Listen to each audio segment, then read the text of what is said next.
Fraser कहते हैं कि जब मैं 8 साल का था तो मेरे घर के सामने एक फार्मर रहता था, जिसका चिकन का फार्म था। पता नहीं क्यों मुझे ये बिज़नेस बहुत अच्छा लगा। मुझे लगा कि इस बिज़नेस में तो बहुत कम एफर्ट है। बस चिकन्स को खाना खाने के लिए खाना दो और उसके बाद उनके अंडे मार्केट में बेच दो। तो मैं ये सोचकर उस फार्मर के पास गया और उससे रिक्वेस्ट करी कि वो मुझे कुछ अंडे दे दे और उस फार्मर ने हमें एक बॉक्स में काफ़ी सारे अंडे फ्री में दे दिए। उसके बाद मैं अपने पेरेंट्स के पास गया और उन्हें अपना नया बिजनेस प्लान बताया कि इन एग्स को मैं हैच करूंगा जिससे मुर्गियां पैदा होंगी और जब वो अंडे देगी तो मैं उसे बेच दूंगा। तो मेरे पेरेंट्स ने सोचा कि ये छोटा सा लड़का इन अंडों को कैसे हैच करेगा और वो यह सोच के इस प्लान को एग्जीक्यूट करने के लिए राजी हो गए। मैंने उस अंडे के डब्बे को अपने टीवी के ऊपर रख दिया।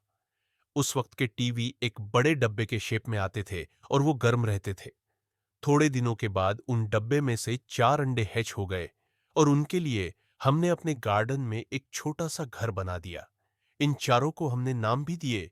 जब उन्होंने अंडे देना स्टार्ट कर दिया तो मैंने उन अंडों को अपने पड़ोसियों को सेल करना स्टार्ट कर दिया। लेकिन एक दिन जब मैं स्कूल से घर आया तो मुझे पता चला कि एक फॉक्स ने सारी मुर्गियों को खा लिया है।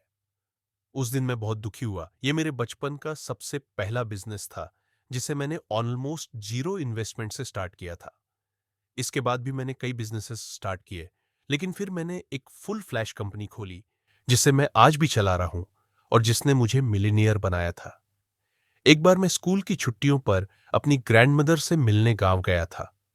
वहां पर मैंने देखा कि मेरी ग्रैंडमदर हमेशा की तरह जैम बना रही थी। वो बहुत ही टेस्टी जैम बनाती थी। मुझे पता नहीं क्यों उस दिन जैम बहुत टेस्टी लगा और मैंने अपनी ग्रैंडमदर से कहा कि मुझे भी ये जैम बनाना सिखाओ। उस दिन हमने कई घंटों तक जैम बनाया और उसे जार्ज में भर दिया। उसके बाद मैं भाग के सुपरमार्केट गया और फ्रूट्स लेके आया और खुद दोबारा से जैम बनाई। और इससे पहले कि जैम ठंडी भी हो, मैं उस जैम को अपने पड़ोसियों के पास लेकर गया और उनसे पूछा कि उन्हें मेरी बनाई हुई जैम कैसी लगी। मेरे पड़ोसियों ने मुझे कहा कि उन्हें मेरी बनाई हुई जैम बहुत टेस्टी लगी है और वो मुझे इनके लिए पैसे भी दे सकते हैं। इसके बाद मैंने कंटिन्यूअसली अपने पड़ोसियों को जैम बेचना स्टार्ट कर दिया। एक लोकल न्यूज़पेपर ने मेरी स्टोरी भी कवर की कि कैसे एक 15 साल का लड़का जैम बना के बिजनेस स्टार्ट कर रहा है। इसके बाद एक ऐसा पॉइंट आ गया था जब मैं पूरा दिन अपने घर के किचन में सिर्फ जैम ही बना रहा होता था और हर हफ्ते 1000 जैम की बॉटल्स बेचता था। लेकिन इससे मेरे घर वाले थोड़ा परेशान हो गए थे क्योंकि उन्हें अब किचन में खाना बनाने में भी प्रॉब्लम आ रही थी। इस वक्त मुझे लगा कि अब मुझे जैम को किसी फैक्ट्री में बनवाना चाहिए।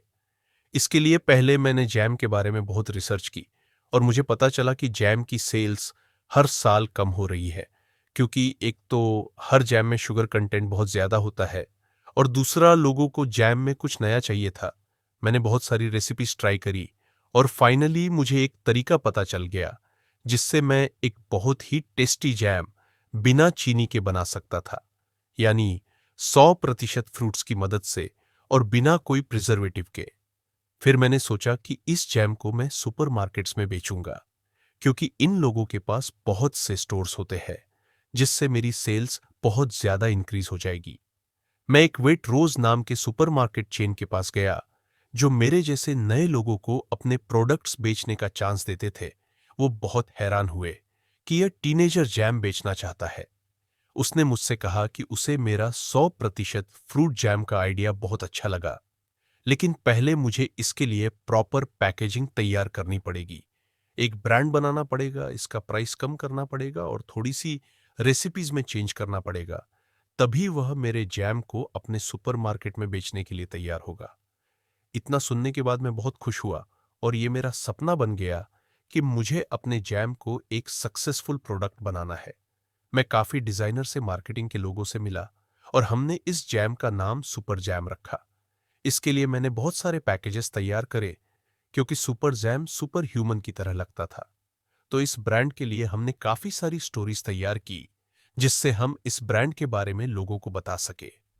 फिर मैं एच की फैक्ट्रीज के चक्कर काटने लग गया ताकि वह मेरे लिए जैम बनाने के लिए तैयार हो जाए। जिससे मैं लार्ज स्केल में जैम प्रोड्यूस कर सकूं। ज्यादातर हर फैक्ट्री ओनर ने मुझे जैम बनाने के लिए मना कर दिया। किसी को मेरे प्रोडक्ट पर विश्वास नहीं था। कोई सोचता था कि मैं 17 साल का एक लड़का हूं और मुझे बिजनेस के बारे में कुछ नहीं पता।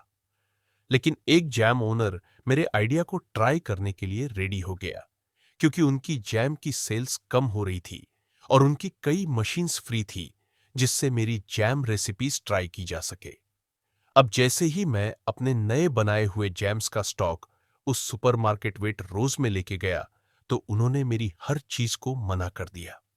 उन्होंने कहा कि जिस फैक्ट्री से मैं जैम बनवा रहा हूं वो बहुत कॉस्टली है, जिसकी वजह से प्रॉफिट मार्जिन कम रहेगा। मेरी ब्रांडिंग का तरीका भी उन्हें पसंद नहीं आया।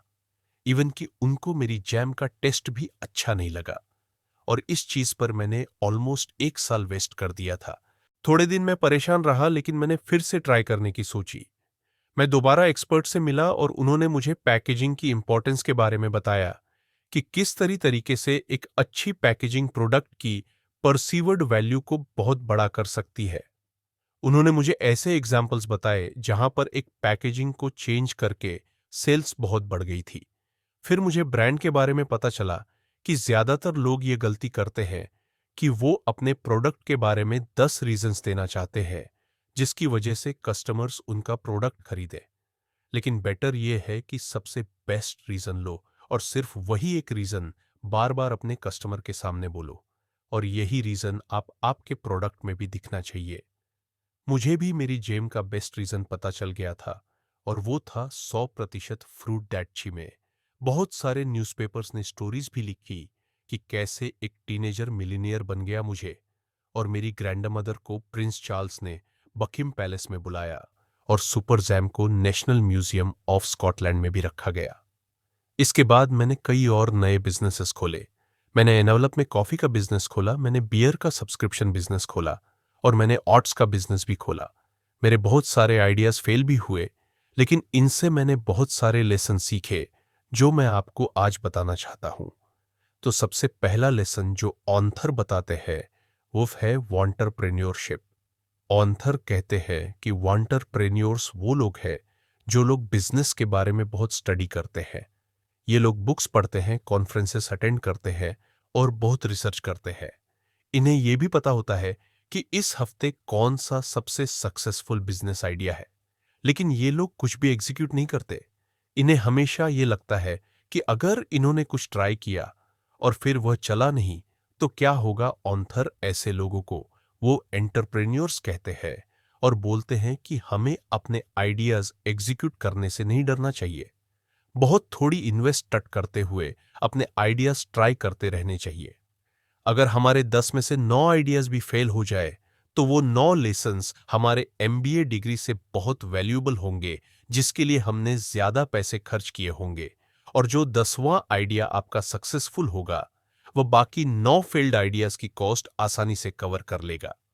नेक्स्ट लेसन कहता है tell everyone about your ideas. Author बोलते हैं कि मैक्सिमम लोग अपने आइडियाज कभी किसी को बताते ही नहीं। उन्हें लगता है कि उनका आइडिया बहुत ही यूनिक है, और अगर उन्होंने ये किसी को बता दिया तो उनका आइडिया कॉपी हो जाएगा। जबकि 99 पर केसेस में बहुत ही कम लोगों के पास यूनिक आइडियाज होते हैं, और सक्सेस हमें आइडिया से नहीं मिलती, उसके एग्जीक्यूशन से मिलती है। अगर हम अपने आइडियाज लोगों के साथ शेयर करते हैं तो वो लोग हमें बता सकते हैं कि हमारे आइडिया में क्या मिसिंग है और क्या लूप होल्स है, जो कि हमारे लिए बहुत हेल्पफुल रहते हैं। नेक्स्ट लेसन कहता है कि बी ऑप्टिमिस्टिक एंड पेसिमिस्टिक। ऑन्थर कहते हैं कि जो भी बिजनेस आइडिया हमारे पास है उसे हमें दोनों तरीके से वैलिडेट करना चाहिए। यानी यह भी सोचो कि अगर आइडिया चल गया तो क्या करेंगे, और अगर जो हमने सोचा था वह नहीं हुआ तो हम क्या करेंगे। ये थिंकिंग मेथड हमें ज्यादा क्रिएटिव बनाता है।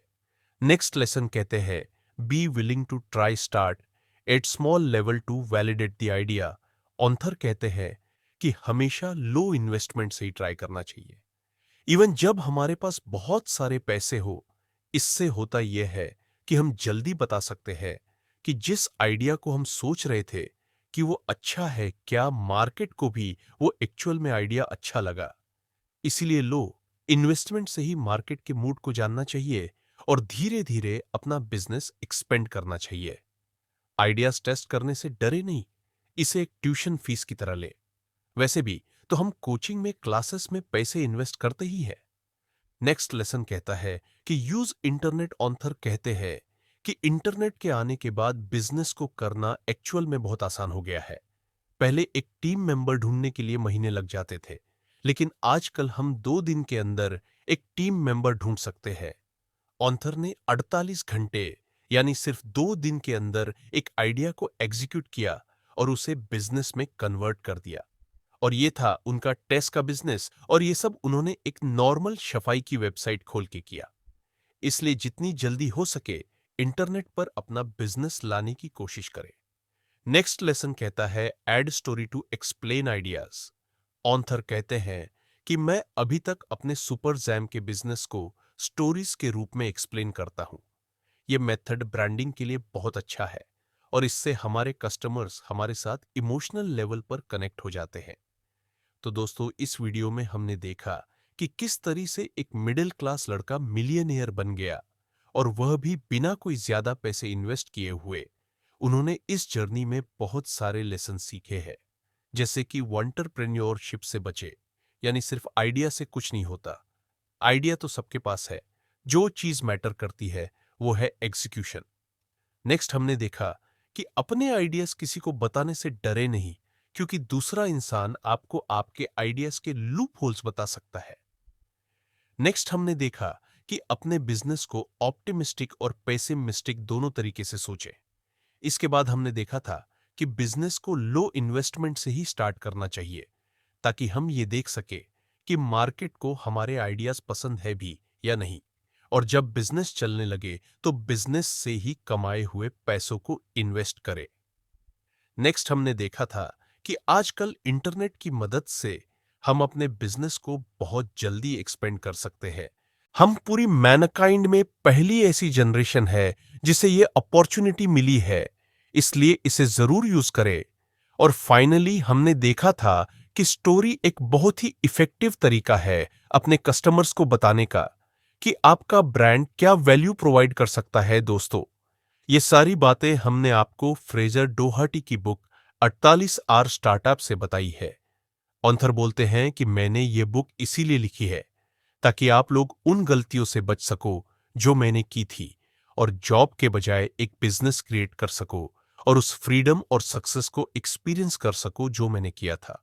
दोस्तों, कमेंट सेक्शन में आप बता सकते हैं कि आप नेक्स्ट वीडियो किस टॉपिक पर चाहते हैं, ताकि हमें भी फीडबैक मिले और उसी टॉपिक्स को हम कवर करें। इस चैनल को जरूर सब्सक्राइब कर लीजिए और बेल का बटन दबा दीजिए, ताकि आप ऐसी नॉलेजेबल वीडियोस कभी मिस ना करें। और इस वीडियो को लाइक जरूर कीजिएगा ताकि हमारा कॉन्फिडेंस बढ़े।